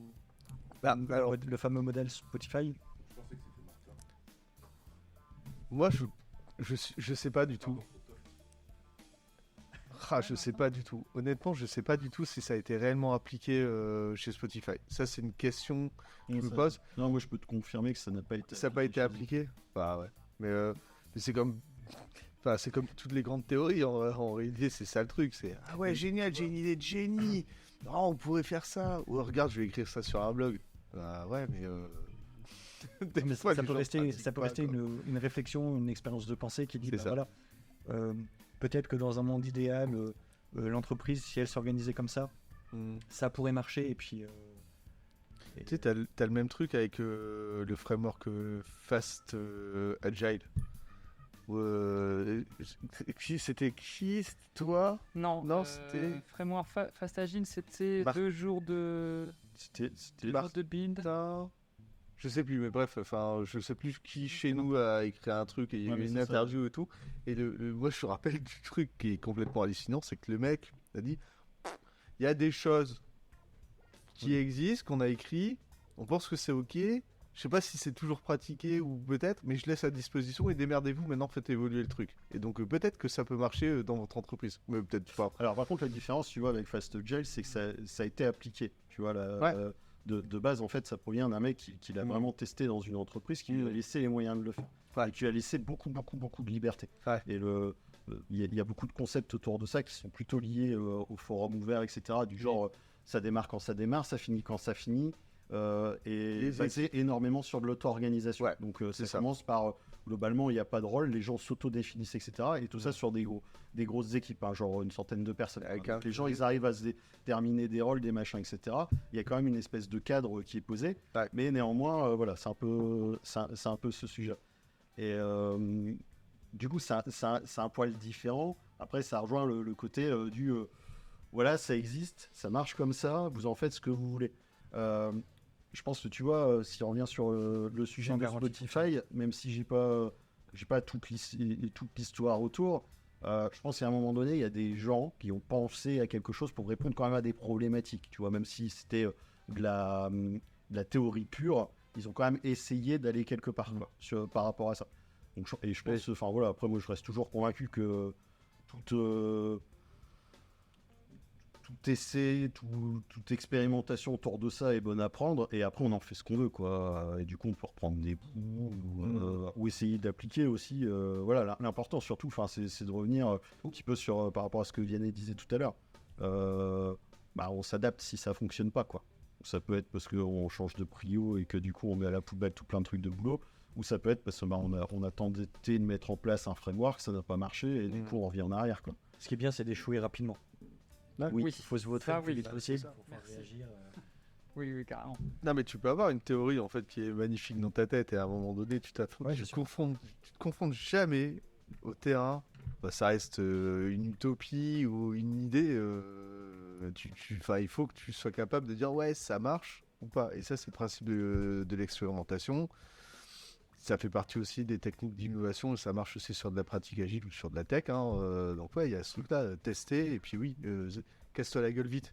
Et si tu te casses la gueule rapidement, tu Ouais, pourras tout à fait. rebondir, ce sera un peu plus simple plutôt que de dire ah bah je sais pas, on va laisser traîner, peut-être que. Enfin, ça dépend. Je pense qu'il y a quelqu'un dans la salle qui pourra parler de biais mieux que nous. Hein. Je veux pas de. régie. Voilà, en régie. Mais ouais, il y a des biais aussi qui vont. Ah non, mais en fait, on a toujours fait comme ça. Ou alors, moi, mon idée, elle est meilleure, on va continuer. Tu perds 2 ans. C'est Alors, dommage. après, il y a je voudrais rebondir là-dessus parce que je trouve ça super intéressant pour l'avoir expérimenté. Moi, je suis quelqu'un de plein de convictions par rapport à mon vécu et tout ça, quoi. Voilà. D'ailleurs, ça vous fait rigoler, Ouais. parce que vous me connaissez. En fait, j'ai eu des expériences par le passé où j'arrivais dans des situations où j'étais convaincu qu'il fallait changer des choses. Je vais donner un exemple tout bête qui parle à tout le monde. Le daily meeting ne sert à rien à un instant T. Bon, bah, c'est cool. Du coup, je repose les bases de à quoi ça sert le daily meeting, de comment il faut faire, etc. Je présente ça à mon équipe. Voilà, il y a la moitié qui dort de toute façon quand je fais la présentation. Du coup, ils ressortent pas avec grand-chose de ça. J'ai été un petit peu en mode bourrage. Je leur impose, il faut refaire comme ça, etc. Bon, résultat, comme je les ai stressés un petit peu, ça a quand même bougé sur les 3 semaines d'après. Et puis, pouf, c'est retombé à l'eau. Puis après, j'ai laissé couler. Ils sont arrivés, ils ont dit de toute façon, des meetings, ça sert à rien. J'ai fait, ok, bah très bien, qu'est-ce qu'on fait? En rétro, on prend une décision, on stoppe le daily meeting. Bon, du coup, on a stoppé le daily meeting pendant Ok. tout un sprint. Et puis, le coup d'après, à la rétro suivante, ils sont revenus, ils ont dit, bah ça va pas, on sait plus communiquer, c'est le bordel. Ah. Et ce qui est super intéressant derrière cette histoire, c'est quoi? C'est qu'en fait, dans la rétro qui a suivi, c'est l'équipe qui a redéfini ensemble qu'est-ce qu'ils attendaient du daily meeting et qu'est-ce qu'ils voulaient faire. Bah oui. Bon, et là, c'est pas pour me la péter, mais du coup, ils ont réécrit ce que j'avais quand même dit la fois d'avant. Par contre, bizarrement, ce qui s'est passé, c'est qu'après, ça a super bien fonctionné pendant des mois. Pourquoi? Bah, parce qu'en fait, ils avaient compris le pourquoi c'était utile et ce qu'ils Ouais. allaient chercher dans le truc. Donc, du coup, ils se sentaient beaucoup plus impliqués. Et ouais, ils sont appropriés aussi le truc, C'est ça. redéfinissant un truc qui a été poussé et sur lequel ils ont dit ouais, mais on a déjà ouais, t'as une histoire d'envie, t'as une histoire ouais, ça vient de nous. C'est vraiment ça le truc. Ouais, mais le côté délit il est intéressant. Ouais, ça revient sur pourquoi ça sert à quoi de faire le délit. Mais c'est oui. Alors, est-ce que vous savez communiquer à l'extérieur du délit? Ah non, on n'a pas le temps. Ah, du coup, c'est compliqué. J'ai vu des équipes, et surtout des équipes d'experts, qui n'avaient pas besoin de délit. Pour une seule raison, c'est qu'en fait, ils étaient en surcommunication. Et il se passe un truc, bam, ils rebondissent, machin, et aucun problème. L'information, elle circule en flux continu. Sauf que c'est des équipes d'experts qui ont de l'expérience, qui ont l'habitude de bosser ensemble aussi. C'est des gens qui se connaissent super bien. Et ils font des déj le midi, ils se voient le week-end parce qu'ils sont potes. Donc oui, la communication, elle est super forte. Ils n'en ont pas besoin du délit parce que bah oui, Ouais, ils le mais font tout le temps. En fait, c'est intéressant parce que dans ce que tu viens de dire, en fait, ok, ils n'ont pas un délit, mais ils ont plein d'autres formes de communication Exact. et en fait, ils ont des rituels, même s'ils sont pas vraiment formalisés. Le fait de faire des déj ensemble, je suis sûr que dans ton équipe, finalement, il y avait quand même une fréquence minimum. Genre, c'était minimum une fois toutes les 2 semaines, voire une fois toutes les semaines. puis peut-être souvent Peut-être vendredi plus. midi, parce que ça arrive souvent Ouais. vendredi midi, des gens comme ça. Mais ces genres de trucs-là, vraiment, et ouais, t'as raison, c'était pas ritualisé, parce que l'objectif du délit, c'est de faire un point de synchronisation autour d'un objectif. Bah là, en gros, le point de synchronisation était continu. Et à condition de ne pas avoir un agenda qui est ultra blindé, et s'arranger pour avoir des points voilà, des points d'amorce, des points d'accroche réguliers. Et ça fonctionnait. Enfin, Comment font-ils avec le télétravail du coup, Bah, dans cette situation? bah, ça empêche pas de passer. Enfin, moi, je l'ai connu, hein, ce truc-là, mais, en bossant, enfin, le télétravail ou pas, tu t'en fous, parce que quand tu bosses avec des gens qui sont déjà à distance, tu leur passes un coup de téléphone. Ça existait déjà il y a 15 ans. Ouais, Téléphone. ouais, je te jure, même des téléphones fixes, tu sais, ceux avec le petit fil et tout, et avec le cadran qui comme ça. C'est encore des modems 56K. Mais ouais, enfin, tu prenais ton téléphone et t'appelais, putain, bordel, ça va pas, qu'est-ce qui se passe? Il y a une couille. Et tout le monde s'alignait. Et bah, la visio, c'est même mieux que ça. Et les gens savent pas utiliser la visio, mais pourquoi? Qu'est-ce qui se passe? C'est dommage. Mais non, enfin, ça, tu t'en fous que t'aies les gens en direct ou que ce soit en visio. Pour moi, ça devait être équivalent. Les gens, ils ont peur, peut-être, un petit peu. Ils sont pas assez, je sais pas. C'est une question, j'ai essayé d'arrêter de réfléchir hein, sur l'histoire de la visio, de je veux pas mettre ma caméra, je me mets en mute. Bah, pour moi, c'est une extension du physique. Donc, si t'as pas compris ce truc-là, on m'expliquera. Moi, je suis prêt à aller boire des pintes et qu'on essaye de m'expliquer. Moi, ça me va toujours. Après, tu vois, là, on aborde un autre sujet qui est aussi intéressant. C'est le fameux phénomène de la réunionité. Oui. Donc, le fameux moment où on se retrouve à avoir tous des agendas blindés de réunions plus ou moins utiles et dans lesquels, du coup, il y a beaucoup de gens qui se pointent et qui coupent leur caméra. Pour faire autre chose. Non pas pour se mettre tout nu, enfin, j'espère pas, mais J'étais juste pas prêt. pour effectivement faire autre chose et que ça se voit pas. Alors. Et par contre, ils sont présents quand même. Et ça, parlons-en. Est-ce que c'est pragmatique? Est-ce que ça répond à un besoin quelconque? J'ai un doute. Bah, je sais pas quel est leur objectif. Est-ce qu'ils se mettent en mode podcast pour avoir des informations? Ouais, est-ce que c'est une réunion descendante? Quand il y a une réunion à 60 personnes, Oui. tu t'attends pas à ce que tout le monde prenne la parole pour débattre d'un sujet. C'est clairement une réunion descendante où une ou deux C'est personnes ça.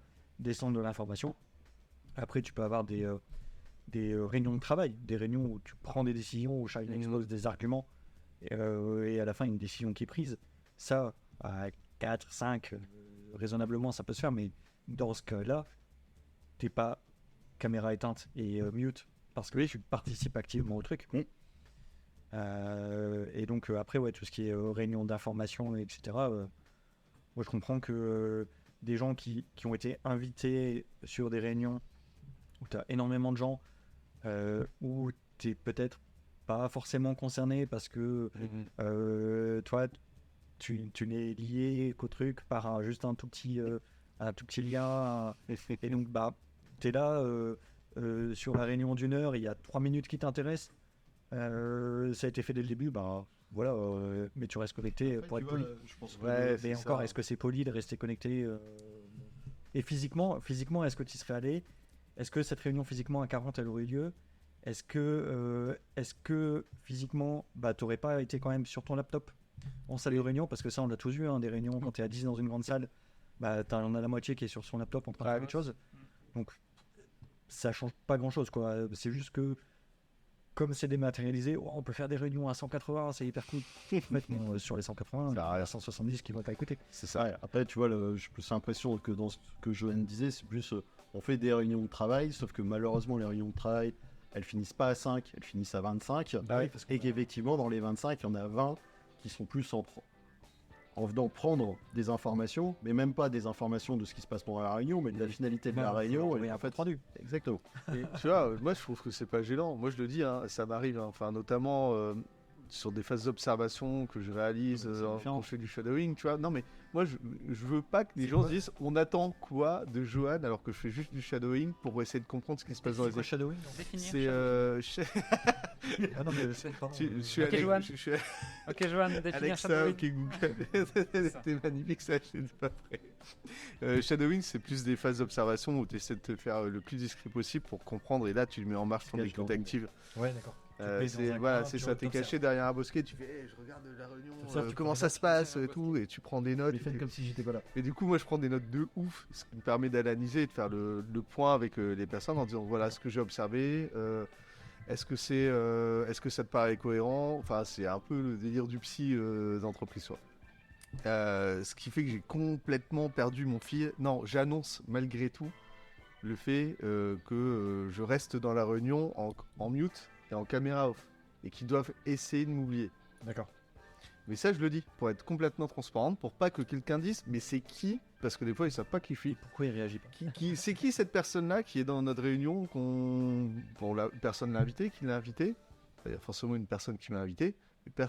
Les autres ne sont pas souvent au courant. Et je veux pas qu'ils soient pris en défaut en se disant mais est-ce que c'est un chef? Est-ce que c'est quelqu'un Qui est cette un personne? petit Après, l'organisateur, Ça. la personne qui t'invite, elle peut aussi t'introduire en disant bah voilà, aujourd'hui j'ai invité Johan. Il va- Ouais, alors des fois, souvent ils le font, mais des fois ils n'ont pas le temps parce qu'ils sont tellement sous l'eau qu'ils ont oublié que j'étais dans la réunion, quoi. Ils se connectent même pas, et puis finalement, ils ont juste organisé la réunion et ils laissent les. Ça peut arriver. Ça va, c'est assez rare. T'as quand même ce truc-là, et pourquoi pas, moi je suis prêt à attendre que personne explique. Je suis là, mais je suis en mode podcast, je veux juste de l'information. Et là je coupe. Ok, bah en fait, c'est les guides. C'est pas le. Là, je sais pas ce qui se passe ici, mais je suis en train d'observer. Super le voyeurisme professionnel, quoi. C'est incroyable. Mais ouais, c'est un délire, quoi. Et du coup, Johan, quand tu fais du shadowing sur un délit, par exemple, et que tu te rends compte que la seule personne qui a sa caméra d'activer, son micro d'activer, c'est celle qui parle, et que les autres, ils désactivent tout. Ouais. Et du coup, ils font ça à tour de rôle. C'est chaud. Ouais, ils font arrivé. Ils se passent le rôle. Ah, ils oui, ça. Ah activent ouais. leur caméra. Ils... Ouais, c'est cas déjà vu. Mais attends, C'est des cas déjà vus. c'est pas que c'est déjà arrivé, c'est que c'est même un cas récurrent.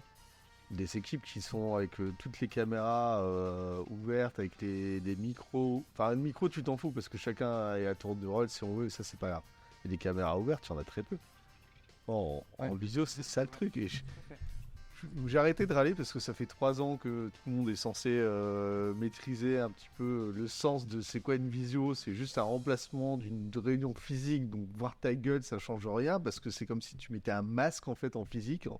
Mais sinon, je suis prêt à offrir des cagoules aux gens qui vont. On fera des cagoules équitées d'ailleurs. C'est en mode, bon, s'il y a des braquages, je ne me porte pas garant. Mais c'est exactement ça. C'est pas parce que tu es sur un outil numérique que c'est différent de la réalité. Les gens n'ont pas ce réflexe-là. Et c'est con. Parce que tu perds une grande partie de la communication. Et ça, c'est de l'éducation. Et en plus, ça tombe bien. Moi, en tant qu'agiste, la communication, ça fait quand même partie des outils de base. Et quand je leur explique que la communication non verbale, c'est 80% de la communication. Ah ouais? Genre le reste, quand je parle, c'est que 20%? Bah oui, parce que tes mots, déjà avec ta voix, tu peux faire de l'interprétation, etc. Mais par contre, en fait, ta gestuelle, ton regard fuyant, tes expressions de visage représentent quelque chose. Donc ton message, il passe pas clairement. Ah ouais, donc je devrais mettre ma caméra. Bah, ce serait mieux, mais je peux pas te l'obliger, donc parce que je suis pas ta mère. Donc, Ouais. t'as pas envie, quoi. C'est pas grave. Après, est-ce Mais- que tu travailles avec des développeurs? Moi, un peu moins, mais parfois, ça arrive sur des ateliers. Parce que le daily, je m'en fous par exemple. Le daily, ils mettent pas leur cam, je m'en fous. Par contre, j'utilise le daily pour leur dire écoutez les gars, vous faites ce que vous voulez au daily. Et par contre, quand on est à distance sur des réunions d'une heure, bah Ouais. là, mettez un minimum votre cam.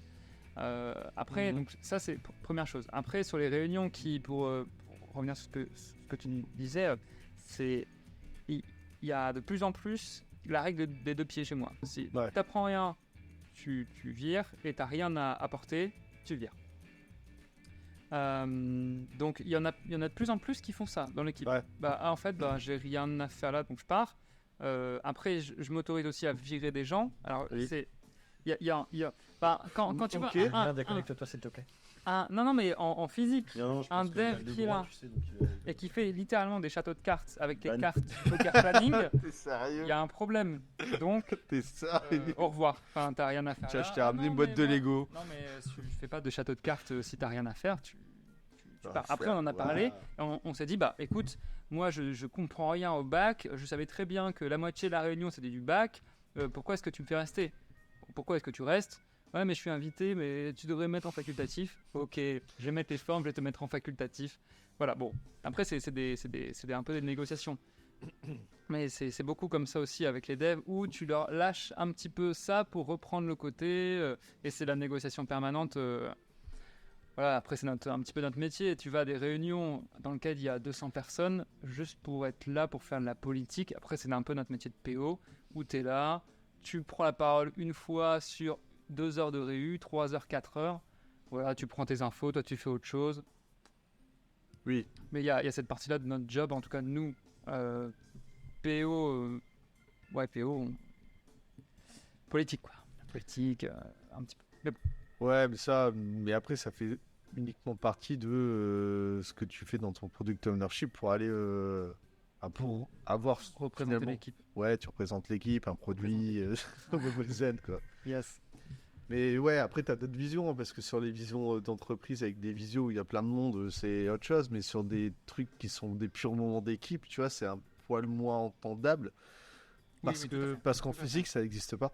Tu vois, je veux dire, n'existe il n'y a pas d'histoire de je coupe ma caméra, on voit ta Ouais. tronche, même le mute, hein, tu fais du bruit. Tu peux pas le simuler, alors qu'en visio, c'est la solution de facilité. Et c'est Ah, c'est ce que j'allais dire. dommage. Parce que quelque part, c'est pas la solution de facilité. Est-ce qu'il n'y a pas des gens qui se permettent plus de choses en étant en visio que ce qu'ils feraient en physique? Parce qu'en physique, t'es dans la même pièce et dans la même Alors, réunion que les autres, quoi. Disons que tu génères moins de clash. Parce que quelqu'un qui s'en fout lors d'une réunion, Tu je peux pense que l'interpeller. tu peux Ça l'interpeller. t'intéresse pas ce que je raconte? Ouais. Mais ça, c'est un conseil que je donne, hein. C'est Ouais. vous êtes animateur d'une réunion, faites pareil qu'en physique. Moi, T'es là, on- t'es là, Jean-Michel, Non, mais qui a moi, réussi c'était ça. ça. Les gens en physique et tout, non, mais tu prends Alors- ton laptop, tu le fermes. Ouais, c'est ce que sinon, j'allais tu dire. t'en vas. Du coup, ça pose un problème. pas Parce que grave. le problème, c'est que si tu commences à dire en visio, bon, vous allez tous éteindre vos ordinateurs, tu te retrouves tout seul dans ta réunion. Ah, d'accord. donc Ah, merde, du coup, Pourquoi ils ont bah. tous rage quit? Mais ils ont pas rage quit, ils t'ont suivi à la lettre, c'est dommage quoi. Non, mais par contre, t'as moyen d'interpeller les gens quand même. Enfin, moi, Oui, je oui. le fais et autant je suis un gars gentil, mais des fois, je peux être relou. Et surtout quand j'attends des choses de certaines personnes où je vais faire Jean-Michel, et t'es là Jean-Michel, qu'est-ce qui se passe? T'es parti, tu t'es en mode Il répond podcast, qu'est-ce qui t'a? T'es à la plage? Bon, du coup Ouais, c'est un pas peu Jean-Michel. chiant et j'aime pas trop, mais l'interpellation, des fois c'est obligatoire. Et sinon après je prends les gens en one-to-one, même j'aime bien ça, mais c'est vraiment de la technique de manager, hein. Prendre les gens en one-to-one pour leur expliquer, histoire de pas les positionner devant les autres, dire écoute, je comprends pas, enfin t'es là, on attend des choses de toi, t'as autre chose à faire, ou qu'est-ce qui se passe, ou t'es pas intéressé par le sujet. La plupart du temps ça se débloque comme ça, mais ça ouais c'est du pur management. Mais pour finir là-dessus, interpeller c'est pas une agression, et au pire la personne te répond pas et tu te dis bon, peut-être qu'ils s'en foutent. C'est Ouais, peut-être qu'il est parti. ou peut-être qu'il fait autre chose, ou fait autre peut-être. chose. Voilà, et en soi, c'est pas très grave. Maintenant, si on attend des décisions de cette personne-là, c'est un peu plus chiant. C'est vrai. Ouais. Je vois qu'on arrive sur l'heure et demie. Est-ce que vous voulez terminer par des petites anecdotes Des anecdotes ou des blagues, ouais, ça pourrait être rigolo, ça. Mais là, tu nous prends un dépôt. Non, mais c'est pas grave. Je peux commencer. Je vais vous raconter deux choses qui me sont arrivées récemment.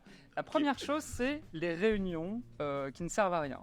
Eh bien, j'ai déjà fait mon parquet, parce que je parlais des travaux au tout début. J'ai déjà fait mon parquet pendant toute une journée avec des AirPods dans les oreilles et en étant à une réunion à laquelle je devais assister, je devais prendre des infos. J'avais pas ma cam, pas mon micro, et j'ai fait mon parquet pendant toute une journée parce que ça ne servait à rien. J'étais obligé d'être là. J'ai bossé un peu sur d'autres trucs, mais j'écoutais mon truc et je faisais mon parquet tellement ça servait à rien. Voilà, personne l'a vu. Voilà, bref. Et en fait, à On partir de espère là, que je le me suis client dit, ne verra pas cette Ouais, vidéo. c'est abusé, quoi. C'est abusé. Je m'attends lundi à être appelé par ton manager pour qu'il m'en parle. Non, c'était sur une ancienne mission. Ah, Non, mais il parlait, bien, il alors. parlait pas de lui, Tout va ouais, bien. c'est ça, il parlait C'est d'une un, autre c'est personne. un sur ami. une autre Non, mais mission. c'était à ça, quel point. d'accord. Et donc, première chose. Et deuxième chose, il y avait des priorités. Il y a vraiment deux priorités. J'ai demandé à mon manager au-dessus de prendre une décision. Et il m'a gentiment répondu, qu'est-ce que t'en penses?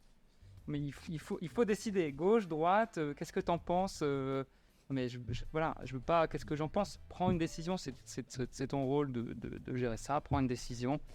Et bon, bref, ça a fallu qu'on se voit un petit peu après, tout est rentré dans l'ordre, mais il se passe plein de choses dans notre vie en agilité. Est-ce que peut-être d'autres... Je suis en train de chercher là, tu vois, parce Ah. que... Après, c'est pas obligatoire, hein, un peu. Non, mais c'est intéressant. Vous en avez une, vous, ou pas? Immédiatement. Dans vos vies d'avant. Sur quoi? Sur du fake agile? Ah, du fake agile, par contre, ouais, t'as raison, c'est super intéressant. Il y a sûrement des trucs que tu pourrais dire là-dessus, quoi. Alors, si moi je peux vous raconter un truc que j'ai beaucoup entendu il y a quelques années quand j'ai démarré à bosser en régie dans une ancienne de bricolage, c'était des directeurs qui parlaient d'agilité. Le premier truc que j'entendais, c'était les agilistes, c'est ceux qui jouent avec les Lego. Ça, c'était le premier truc drôle. Le deuxième truc, c'est non, mais il y en a marre de faire de l'agilité, c'est le truc où on ne sait pas poser des dates. Donc, du coup, on ne sait jamais quand est-ce qu'ils atterrissent au point. Excellent. Ah, ouais, c'est pas mal. Attends, une anecdote si au départ, quand j'étais encore tech, mais sur la fin, j'étais sur un projet au forfait, donc forcément là, la marge, la thune, mais c'est normal en fait, ça fait partie du deal. Et on avait fait du pseudo agile. C'était assez rigolo parce que je connaissais pas très bien l'agilité à part de manière théorique, mais pas beaucoup sur de la pratique. Et juste pour la blague, faire du pseudo agile, c'est juste mettre des tickets sur un mur et de les faire avancer. Rien d'autre. Pas d'amélioration continue, pas de... Oui. Voilà. Et sur le coup, on fait du pseudo-agile. Pour moi, c'était les guides. Maintenant, je me fous un peu de ma gueule voilà, depuis en me disant, mais t'es con de dire, en fait, tu faisais pas de l'agilité, tu mettais juste des post-it sur un tableau, quoi. Ça Ça s'arrête. s'appelait comment? Pseudo-agile ou Ça agilité, s'appelait quand même rien du tout, c'était juste de la gestion de projet. Non, c'est fait un petit Kanban. la méthode à l'arrache. C'est ça. Méthode à l'arrache. Bravo. Et c'est ce qui m'a donné aussi envie de dire, mais c'est cool cette histoire de post-it, ça vient d'où? Et de m'intéresser au Kanban, à Scrum et de monter en gamme là-dessus. Mais c'est rigolo. Alors, c'est ce que j'allais dire, c'est que on n'a pas parlé j'ai parlé des Lego, donc agilité, gamification. Ouais. Il y a aussi une autre rumeur qui circule, qui est les coachs agiles. C'est les mecs qui se baladent avec des post-it. Ouais, moi j'ai toujours des post-it dans mon sac à dos, ce qui est super pratique parce que quand je suis au bar complètement bourré, je commence à mettre un Kanban en disant bon les gars, on prend 4 cocktails. Hop, vous avez plus de vodka. Une value map. Hop, tac, tac. Ouais, après on fait un petit coup de design thinking, tu vois, ça peut être bien. Et là, Il faut 2 heures pour choisir un cocktail, c'est voilà, génial. c'est ça. Et du coup, on prend des shots, comme ça règle le problème direct. Moi, j'avais compris que le coach agile, c'était l'expert Jira, en fait, qui allait pouvoir m'aider à bien paramétrer mon workflow avec mes transitions. C'est bien. Rien à voir. Vous Non. devez une colonne supplémentaire, s'il vous plaît. Faire du Jira, oui. Est-ce que c'est agile? Est-ce que c'est il y a une relation forte? Des fois oui, des fois non, mais dans tous les cas, ça fait vomir. C'est comme beaucoup trop de plateaux de chat, quoi. C'est exactement pareil. Je pense qu'on peut parfaitement conclure là-dessus d'ailleurs. On se dit rendez-vous bientôt et puis on peut dire au revoir Merci à vous. à l'ensemble des caméras. Merci. Merci. tout le monde. Merci À beaucoup. bientôt. Ciao, ciao. Merci à la régie. Ciao.